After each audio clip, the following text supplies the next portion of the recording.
welcome. You are watching Wake the F Up, the free online training series where we are helping you to shake your life up a little bit so that you can notice all the areas in your life that you may be settling and know that you absolutely do not have to settle anymore.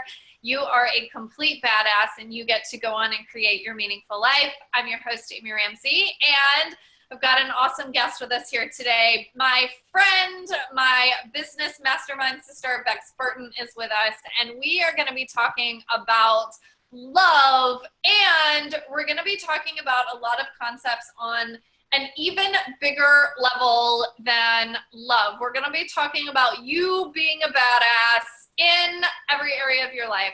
Bex Burton is a certified dream builder and love coach, and she helps you design and manifest a life and love that you truly adore. She is a lifelong believer in the soul's greatness and inspires audiences around the world through live and online workshops, performances, events, and transformational, in-depth coaching programs designed to ignite the fire within you so that you may achieve new heights of love, success, purpose, and spiritual aliveness. And I literally got goosebumps when I was reading your bio, babe. Welcome. Awesome. Thank you, Amy. I got goosebumps when you're reading my bio too. I'm like, I know you and I know all that. And I was literally getting goosebumps. And you know, I know we were reading the short bio, but I can also say, like, Bex is the real deal when it comes to love. I've met her partner, and I have always been so impressed by their relationship and what you guys have created in your life. So just some feedback for you there. Thank you. Let's talk about, oh, you're so welcome. So let's talk about where this all starts, which is with us. And I know you have something you refer to as the BFD, and I want to jump in because I think this is so important for everybody to hear. Yes, ma'am. Absolutely. Well, I'm happy to pick up on that. Well, the BFD, for those of you in the audience who are like, what the, stands for a big fucking deal, which is exactly what you are. And I came to this epiphany, which wasn't even an epiphany, but it was a recognition of a truth that I've known my entire life. But there was a circumstance in my life where I was dating Mr. 80%, as I like to call him, you know, the guy that we love, we just love. He makes us feel so great when we're with him. But then, you know, he only has one day for us out of the week, or he's just unavailable in some other way. And he's not Mr. 100%. He's not the guy that we're going to spend our life with, because for some reason, he's got higher priorities, and he's Mr. 80%. So I was dating Mr. 80%, and we had come into this 80% relationship kind of on the same page. I don't have time. You don't have time. That's great. 3 months later, I'm starting to develop feelings for him. I communicate those feelings and say, hey, would you want to go somewhere with this? And he's like, actually, nothing's really changed for me, and I would love to keep doing what we're doing. And I had this, my initial gut instinct was like, table flip out of the restaurant. I'm a BFD, and anybody would be so grateful to spend time with me, to date me, to be my guy, you know. So I shifted that and softened and recognized that, okay, yes, Bex, let's get real. What you want has changed. And you know, how wonderful that this guy was so open and honest about what he was and wasn't able to give. But that BFD thing really just kind of landed, and it didn't change, you know, because for me, it was that moment of, even though I released like the anger and the judgment from Mr. 80% and actually shifted into absolutely loving him for being so open and so honest and so forthright with his needs and what he was able to offer, what really landed in me is that I am a BFD. And that, yeah, the truth is that there are a lot of guys that would be so just thrilled to be my guy. And that the more I live that BFD-ness, the more I just embrace what a big fucking deal I am, the less I'm going to accept less than extraordinary. The less that I'm going to settle for Mr. 80%. The less that I'm going to be in a situation and bitch about it, wishing that circumstances were different instead of doing something about it. So, this whole concept of BFD is, yes, I'm a BFD. Amy, you're a BFD. Lady, gentlemen in the audience, you're a BFD. It doesn't matter the gender. Like you're a BFD for the path that you've walked, for the fires that you've walked, for the challenges that you've endured, for the triumphs you have seen and succeeded. Like for every single moment of your life that you have experienced, you're a BFD. There is no other person on this planet in the hundreds of thousands of years that humans have walked this earth. There is no single person that shares the same collection of knowledge and experience that you possess. And never will there ever be a single human being on this planet that does either. So this moment in time where you exist is so I'm like jumping out of my skin at how special it is. And if you're not recognizing what a unique, miraculous flash in the pan you are, and I don't say flash in the pan meaning like insignificant, but like just right. in the scope of history, you're like just this miraculous combination of time and space and material, and it all feeds into you being a BFD. As long as you accept it and recognize that, like, yeah, I'm special because I'm unique. And even if you don't feel unique, like put it in that big time perspective of like, think about the challenges you've faced. Think about the hurdles that you've surpassed, or the tough decisions that you've had to make in life. All of those things, all of those pieced together, the things that you've created, the people you've inspired, the love that you've had, the love that you've lost, the lessons that you've learned, every single element of that all wraps up into this beautiful package that makes you a BFD. Because nobody else on the planet has ever experienced life the way you have. And nobody sees life the way you do, precisely through your eyes, through your own perception. And, like Marie Forleo says, the world needs what you have. The world needs this gift, this way of being that you are. I'm paraphrasing because I don't remember her exact quote, but the truth, and it's so true. Like it's because you're so unique, like your message, your effort, your creation is so needed on this planet. And it's because you're a BFD. Oh, girl, yes. So I want to mention that you're currently, like, you went in and out a little bit of freezing, but I was hearing you. So, okay. It seems like we might be having tech issues at the moment. So if you're watching this, hang in.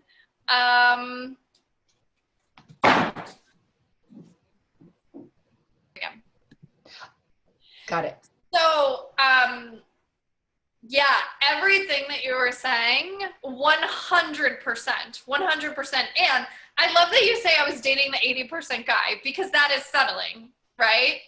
Yeah, absolutely. Like, so when we talk about it, it's like, we deserve 100%. Everybody deserves 100%. And I have totally seen, like, all the men where, this was like, 60%, 70%, 80%, like they're getting closer and closer to where I'm like, yeah, I'm like in the 90s. We're at like, 95%, like we're so close. And it's just a reminder for everybody, like, no settling, because truly, like, you are a total BFD. And, one of the things I feel like people can resist this concept of really owning, like, you know what, I am a big deal and I am awesome and any man would be glad to have me. So could you speak into that a bit? Because I feel like sometimes I've had this conversation with women where they're afraid that they're going to seem a little too not confident, a little too cocky, or they're going to go into that place where we all know those people that we feel like, you know, they walk around like their shit don't stink. Let's be real. So I think there's a thing that happens with some people where it's almost like they hold themselves back because they're afraid they're going to move into that space. So can you speak into that for a minute? Absolutely. Yeah. In fact, there's a, it's not going to pull up. I have this great quote from Marianne Williamson. This is like at the tip of my tongue, but I'm really terrible at quotes. So I'm not going to recite it word for word, but paraphrasing, it's like, you know, she says that our greatest challenge is accepting our light, accepting how greatly we shine. And you know, how can we not? You're a child of God. And when you shine, you invite others to shine. And, you know, how do you benefit from playing small? You know, and like, I totally hear you. And I absolutely do believe that it's a bit of a fine line when you accept and embrace your BFD. You know, it's not an invitation to be an arrogant fuck. And because I know that this is the Wake the F Up series, I can say that. Yes. With love, audience, with love. But yeah, it's not your invitation to be an arrogant fuck. Like it's your invitation to own space, to live into your potential, to stop being a doormat, you know. And I think that this is like the big thing, is that we get into these patterns of settling, and then we get into the pattern of bitching and moaning about how things are not the way we want them to be, but then we're not doing anything about it. And so that clearly, obviously, is not being a BFD. But being a BFD, a big fucking deal, is more about saying, I'm going to be all of me. I'm going to live all of me. I'm going to, you know, be my authentic self, regardless of how it makes you feel. Like, I'm not going to shit on you. I'm still going to be generous and loving and kind and considerate, but I'm not going to play small just so you feel comfortable. Like I got to tell you, like I had, even after learning about my BFD and embracing it, I packed up and left my home city of 10 years. I lived in New York for 10 years, and that was like my identity. I had the whole empire of students and like community there, and I packed up and I left. I moved across the country to, you know, seek out a healthier lifestyle with my man. We live in Colorado now. And when I moved here, I had crazy long blonde dreadlocks with like extensions and feathers, and you know, I wear bright colors, and I've got a big mouth, and I'm beautiful, thank you. And you know, and when I moved to Boulder, it was like all I was seeing were like khaki realness and, you know, like Birkenstock everything, and I'm like, whoa, Boulder can't handle me. I am like way too much for this town. So I stopped going out. I stopped seeking out friendships. I just like, I'm just going to like build my business. I'm just going to work on my marriage and play in my, you know, in my garden. And like a year or two, like of that life, I'm feeling like miserable. You know, I'd go to San Diego to mastermind with my sisters, or I'd go to like an event and like get all, you know, be able to like dress up and put on my hot pink lipstick and like, you know, be my BFD self. And then I'd come back and be like hiding in my house, you know, and it just doesn't serve anybody to hide, to shrink, you know. And on top of that, nothing is attracted to that energy. Nothing is attracted to shrinking violet. You know, it's like, because it's hiding, it's shrinking, it's playing small, it's dim light, it's low vibration. And, and my, my attraction door is love, but, I work with my clients on opportunity, their career, abundance, and, not just attracting love into their life, but attracting all kinds of things into their life. And until they accept how unique and amazing that they are, and it doesn't have to be my brand of unique and amazing with like the bright colors and the blonde hair and the, but it's your unique expression of self, both inner and outer, that you get to accept. There was another piece to this. That becomes that attractive energy, right? Okay, so in love, for example, my man and I have been together 6 years now, and and he's witnessed me go from this big, bold personality to kind of this shrinking, like less than confident, I don't know what I'm doing, questioning myself, and back around again to the BFD, and because he's an amazing man, has loved me through all of that. At the same time, reminds me that is in his perception, that shrinking violet is so out of my character and so not who he sees me as being. And it's not what he was attracted to.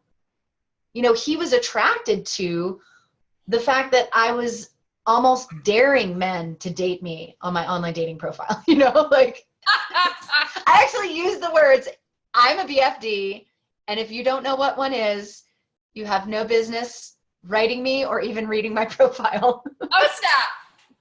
Which I don't recommend. But I mean, it worked for my guy because he is that much of a BFD himself. And so, I really believe, and again, okay, so just to kind of backtrack on my online dating profile, that example was a little bit of the arrogant end of it. Okay. So I've definitely had my own learning curve around my own BFD. But it's, like the way that I like to think of it now, and this is an exercise that I give my clients, and anybody in the audience can take this on, is that the practice of being queen for the day. And the practice of being queen for the day is you are the benevolent matriarch of the land. Who doesn't want to have a moment with you? Who doesn't want to reach out and touch you? Who doesn't want, and you have the perfect excuse to talk to every single person because you're the queen. And when you, and it's just a very playful energy to try on. And I say try on like costumes. Like, it's like, okay, I'm going to put on the queen costume today and go out into the world and be like, and so the queen is not an arrogant fuck. Like if you're going to be the queen of like the land that you wish to be the queen of, like she's going to be a benevolent, generous, caring, loving, but at the end of the day, queen, like royalty. So that's the best playful practice that I can give your audience to try on that energy of BFD. I love it. And yeah, I think that's perfect. And I'm curious to talk about attracting.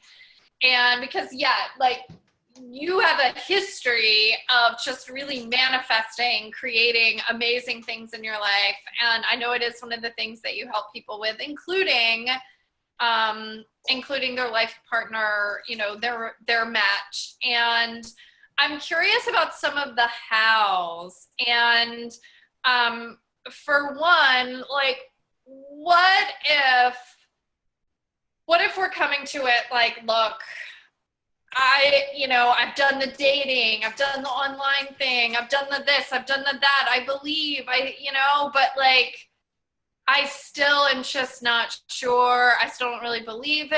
I don't really know. Just really having a hard time believing in it all. Like, what can we do? What are some of the things you help your clients with that could also help this audience? Yeah, definitely. Well, in my book, belief is number one. So if you don't have belief that it is possible, for you to attract what it is that you want, whether it be the guy or the 6-figure income or the location independent career or whatever it is that you're attracting. If you don't believe that it's possible, then just stop the video right now and like, bye, you know, like, no, I'm kidding. Because I know that it is difficult to maintain the belief after long periods of effort. Okay. So so if you are struggling with belief, you know, first of all, my sincerest love to you, because chances are you have been in the effort, in the doing for so long. And there's several things that come up for me about staying in the believing, keeping the believing alive and rich and flowing. And one of them is, well, there's 2 main practices that I teach my clients around keeping the belief flowing and juicy and hot and alive. And that's, first of all, developing partners in believing, because we cannot do our greatest work alone. You know, if you think about the brightest, most beautiful, the most proud moment of your life, you know, and you think about the path that led you there, if you honestly ask yourself, did I accomplish that thing single-handedly without the input, support, reference, resources, learning, education, or whatever from an outside entity? Well, first of all, like, I want to know you because I want to know how to do that. But the chances are the answer is no. I had, you know, my mom helped me, and then I had my best friend who picked me up when I was down, and then I had this happen, and somebody else, and and that thing that I learned from that course that I took, you know, so partners in believing is not only where you draw your like your resources from, your learning, your motivation, but it's also partnership with people who are going to stand for the vision that you have. So for example, if you have a vision to attract the love of your life and by your side, if you have the vision of attracting a high quality, eligible man to show up for you and start making plans a month out and give you his house key and tell you this is your home now. Like, if you have that vision, all right, now I'm getting really specific because I think that's another tool, but you have that vision, it's important to rope in the people who are going to believe in that vision just like you. And oftentimes I speak with women in my community who have friends or family members who are like, why are you still single? Like, what is going on with you? And that is so not partnership in believing. Like, that's like judgment and criticism. And they mean well. God knows they mean well, poor things. But a partner in believing is going to be somebody who says, I see this for you. I see you in a happy, committed relationship. I see the 2 of you walking down the street hand in hand, and I don't even know what he looks like, but I just see the biggest smile on your face, and I know that it's happening for you. I know that it's happening for you right now. Like, how good does that feel? Like, that energy is so great. Yeah. So, you know, ensuring that your community, the other thing that I see in my community of women primarily is, you know, this bitch fest of like, well, he sucks because, like, could you even believe what he did? Oh my God, I got this text. Look at this text. Oh my God.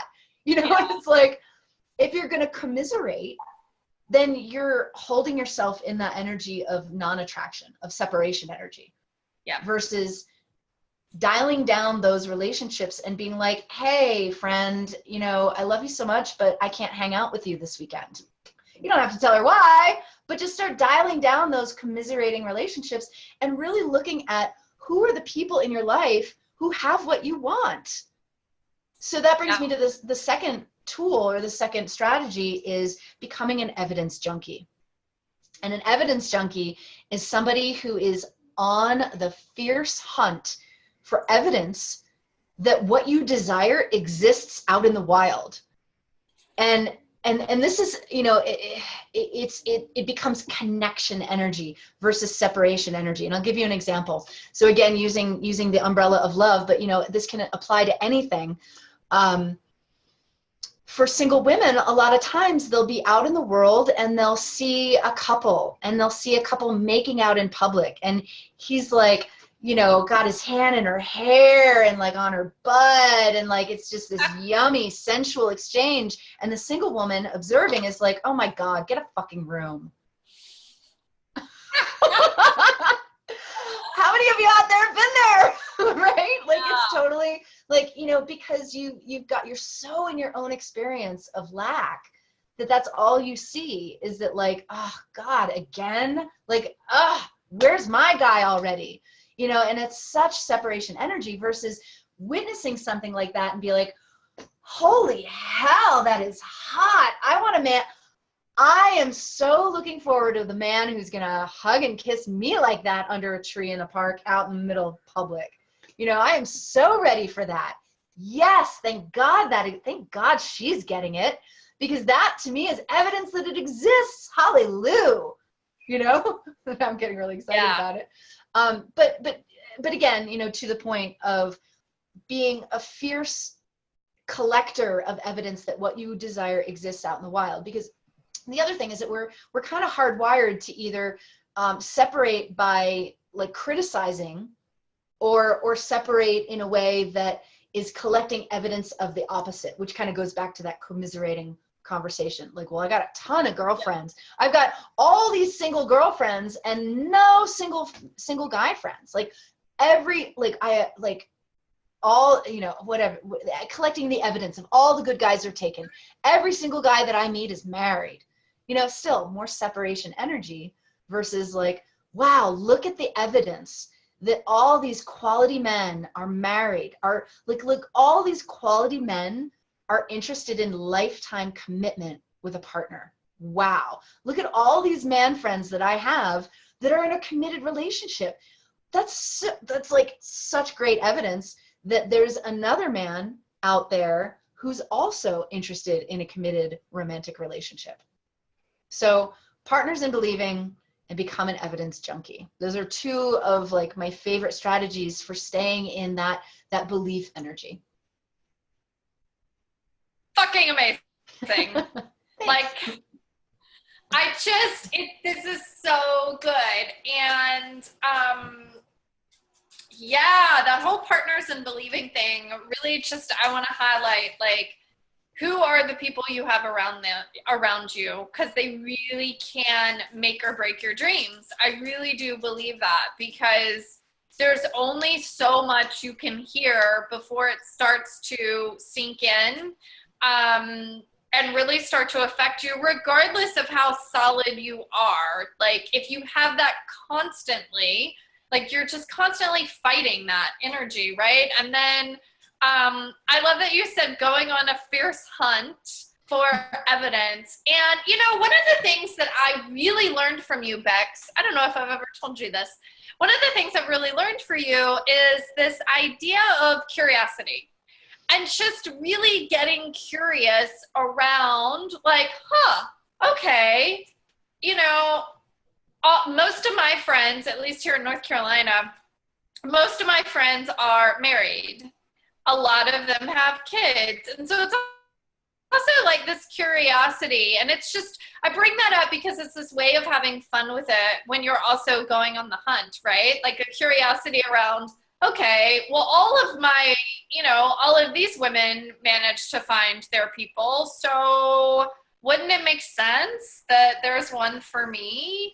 And just really approaching things with a lens of curiosity. And so it helps get you out of that like judgment or going into that perspective of being like, get a room. And yeah, okay, catch me on the wrong day. And yeah, I don't know if it's still true, but yeah, you would have gotten that out of me in the past. Now I make a point now to be like, thank you, universe. I'm having that too. Yes. I'm next. It's happening. Yeah. I love that. I'm next. Yeah. So, I think this is all, again, you know, we're talking about love, and these concepts apply to absolutely anything. I'm curious about this though, because I hear this from people a lot in my community. What if they feel like they don't have anybody in their life that gets it to where they don't necessarily have a partner in believing? Can you give us a real quick, like, how do you find the people that are actually supportive and are going to be in that energy with you if you're feeling like right now, I don't know where to go. I don't have anyone. Like, help us out. Yeah. Well, the very first thing that I think of is look for the people who have what you want. Look for people who are living the life that you would love to live.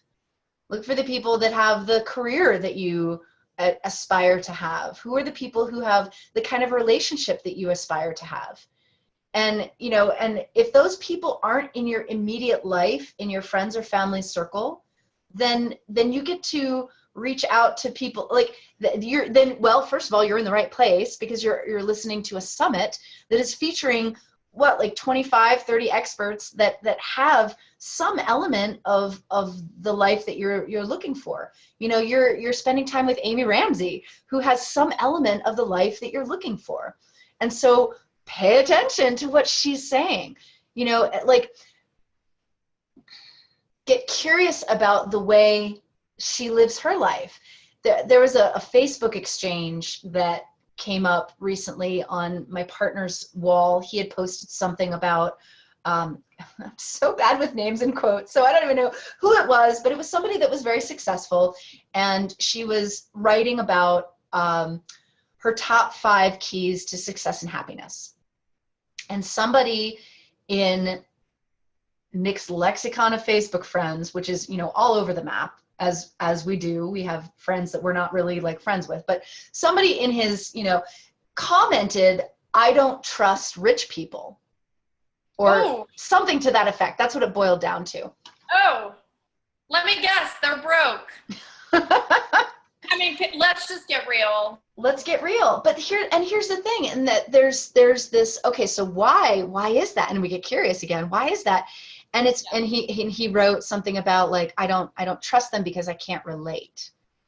And it's like, well, here's the thing, not all wealthy people are assholes. Like, not all wealthy people got everything handed to them. Not all wealthy people had a trust fund. Not all wealthy people had a multi-million-dollar father that set him up in business and therefore opened the door for a political career, whatever. Not to get specific or anything. That's an example. But is that allowed? Am I okay? Not to lean, but example. Just as an example. But for the most part, the people who have accumulated wealth in their life, and the woman who wrote this article included, have walked through fires, have had to change their ways of being, their ways of thinking and acting and showing up in the world to accumulate the wealth that they've generated, to accumulate the success that they've generated.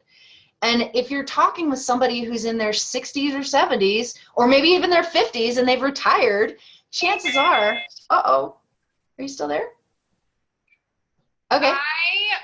Okay, yeah, hang on, because I literally went away for a second. So, I saw that. But it's funny because it's still recording. I know, it did this to Nikki too, where it was just recording her, so she was sitting there waiting for me to come back on. Okay, so. But chances are, just to complete that thought, chances are, they're doing something right. They're doing something that has evolved them from being broke and untrusting into successful and wealthy. And so the original question was, if you don't see somebody in your life or if you don't feel like you have access to partners in believing, then maybe you get to look beyond who's in your immediate circle. Maybe you get to reach out to Amy and say, hey, I want what you have. How do I do that? Those are the first steps. And, and through that process, more and more people, more and more partners in believing will be revealed to you. So if you walk through one door, then you'll be exposed to a hallway with 20 more doors. Amazing. Yeah, thank you for sharing. And I could just keep on chatting about this stuff on and on and on. And you know I adore you. And we're going to have to wrap. Okay. But yeah, no, thank you for sharing and like reminding us what a badass we are, what a BFD we are, and also showing us, you know, where we can go with that. And then what do we do once we're really owning that piece of ourselves? Where do we take it so we can create our meaningful lives? So do you have a stretch for our audience to stretch them out of their comfort zone? Yes, absolutely. I invite every single person in the audience to play either king or queen for a day. And if not a day, maybe a week. I don't know. But I love to like play with these personas. I love to imagine that I've got like a closet full of personas and I can just like try one on like a costume, step out into my world and be the queen for a day. And I feel like if you were to try on that practice for a day and like just have this like royal, at the same time benevolent, generous, caring, but like, you know, high end, like crown jewel kind of attitude, life will show up for you in a different energy, for sure. I love it. I love it so much. Yeah, it's really about valuing ourselves. It's about valuing ourselves. So person at home watching, absolutely, you get to value you. You're so worth it. I love that. I'm thinking right now, I'm like, ooh, I have a birthday coming up, which is always like a big queen day, but I'm like, okay, I think I'm going to extend it so I can do this stretch. And because I'm always stretching too. So thank you. Tell everybody about the gift that you have for them, because again, we just scratched the surface today and there's so much more to you and how you can help everybody. Thank you. I have a gift that I believe is a video series that is 6 mindful practices to open you up to love. And at the same time, you know, these mindful practices, again, can be applied to opening yourself up to receiving in any area of your life that you're manifesting. So check out my website. It's bexburtoncoaching.com, and it's BEX, no extra letters. And there's a little box right there on the landing page. You can drop your name and your email address, and I will send you the first video, and then the second 2 and 3 come a little bit later, so you make sure you get your time with the first video. They're short videos, you know, you can watch them in the morning, but they're literally just mindset shifts to bring you into that attraction energy, that engaging energy, and away from that separation energy. So bexburtoncoaching.com. I love it. And we'll pop that link below, of course. And yeah, I love that because it's really taking everything that we touched on today and expanding it and helping people really take it into their own lives, which is what this series is all about. So thank you, lady. I so appreciate you, your wisdom, your energy, keeping it real. And everybody, I hope you enjoy your being king or queen for the day. And keep it going. It doesn't only have to be a day. And let us know how it goes in the Facebook group. I want to hear how your practice went. I'll be in there. So tag me, Bex Burton. Hey. Oh my God. Yes. Amazing. Thank you for doing that and offering a little extra love to our crew here. All right, everybody. Enjoy your day. You are a big fucking deal. Don't you ever forget it. Much love. Bye.